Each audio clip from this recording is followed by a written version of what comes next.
Alright, I'm having a carb leaking problem on my Banshee. You can see, you might be able to see it, I can't tell on the video, but you can see that fluid level right there.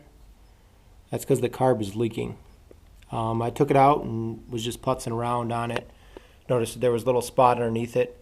So I'm going to yank the carbs out and do a cleaning. They haven't been cleaned since beginning of last season, so they're due for a cleaning anyway. I just did that fuel filter install video. There's my fuel filter right there.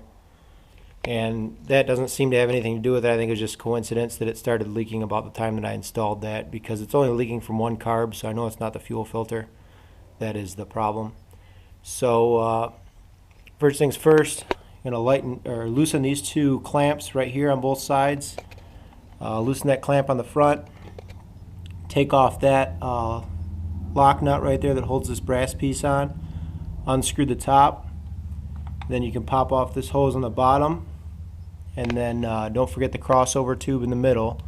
And then you can pull both carbs out after you disconnect the fuel from both of them. So there's the left side carb remove, the side with the choke. You just gotta take off these two clamps, take off that rubber piece. There's the crossover tube. Unscrew the top, which is where the slide is. And then on the left, well, it'd be on the right side inside here, there's a little nub that sticks out that needs to line up with your slide when you reinstall your slide back inside there. It really won't seat right unless you do. Make sure the needle on the slide goes down in that hole, and then make sure that cutout piece in the side of the slide lines up with that nub right there. So now I'm just going to flip it over, take those 4 screws out of the bottom. They do strip very, very easily, so you need to be careful.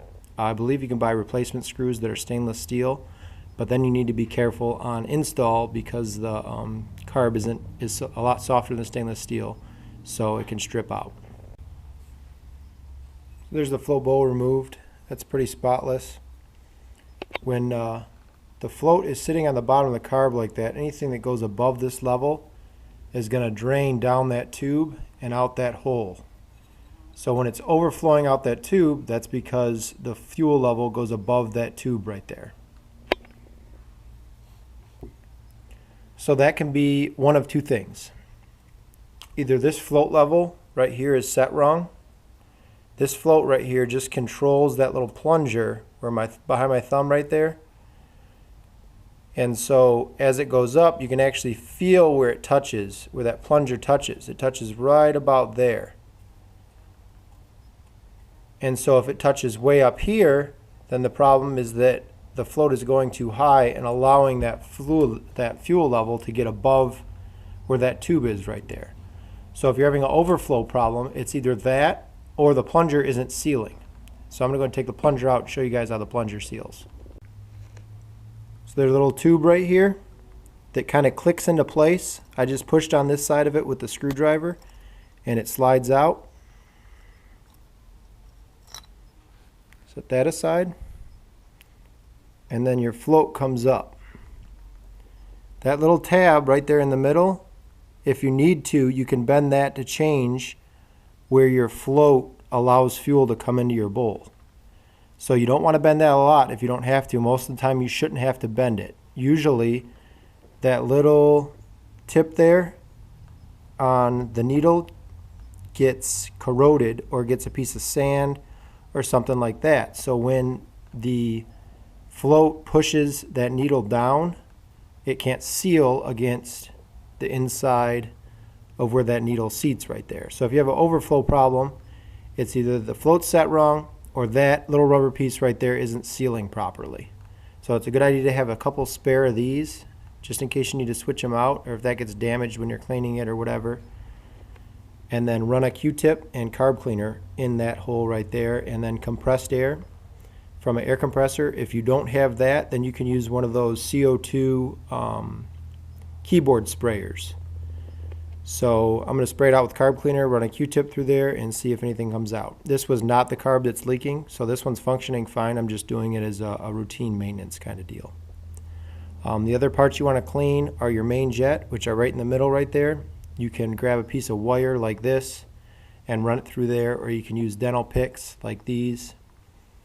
Make sure you don't scratch it, just get any debris out of it. So there's no reason to put a whole lot of effort through it. You're just kind of picking away at it. So just stick a Q-tip in there, spin it around a few times, give it a little bit of pressure, and it's pretty much spotless.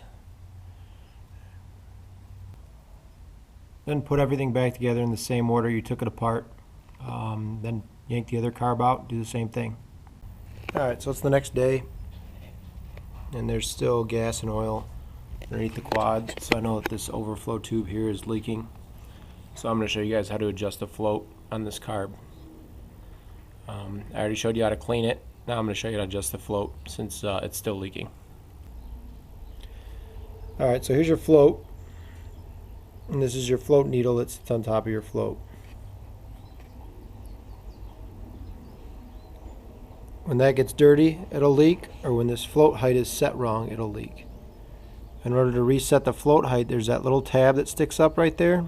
If it's leaking, then you need to bend that tab upwards, just a little tiny bit, and then retry it to see if it doesn't leak. So I bent that back up.